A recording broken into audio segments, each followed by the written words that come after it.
नमस्कार मित्रांनो, स्वागत आहे तुमच्या एका नव्या कोऱ्या व्लॉगमध्ये.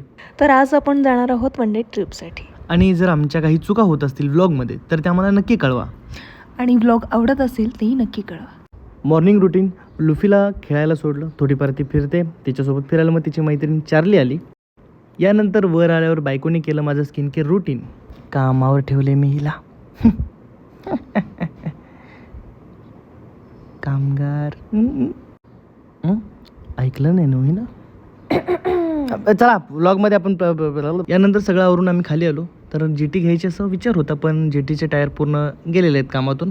मग ठरलं की ॲक्टिववरून जायचं आहे. आणि सगळं एकत्र केलं असून सुद्धा हिला एवढा वेळ का लागतोय दरवेळी मला कळत नाही. हे का असं करत्या. आली काय? हां बघा आमची वर लुपी बघा कशी गोड बघते. हां यानंतर एक इडली, एक उडीद वडा, आणखीन एक डोसा, एवढंच खाल्लं. आणि खूप दिवस झाले या रोडनं जात होतो आणि टिपकुरीची बर्फी कंटिन्यू दिसत होती. म्हटलं आता बर्फी एकदा ट्राय करूयात. पहिल्यांदाच ट्राय केली बर्फी, पण मस्त होती, प्युअर दुधापासून बनवलेली.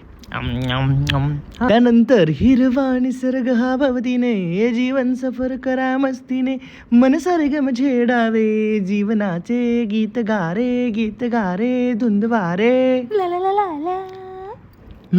ला. मी जेव्हा पण या रोडने जातो त्यावेळी बांबोडे ज्यावेळी येतं त्यावेळी हे दृश्य दिसल्यानंतर खूप भारी वाटतं मला. मनापासून असं एक आल्हाददायक वातावरण येत आहे. आमच्या मिनियनला परत भूक लागल्यामुळे आम्ही एका स्पॉटवर थांबलो आणि तिथं आम्ही घावणे खाल्ले. आम्ही एक गोष्ट नोटीस केली की व्लॉगची लेंथ खूप मोठी होते, त्यामुळे हा व्लॉग जरा छोटा ठेवला आहे. पण याच्यानंतर आम्ही केलेली रेसॉर्टवरची मजा तुम्हाला बघायची असेल तर याच्यानंतरच्या पार्टमध्ये. तोपर्यंत धन्यवाद.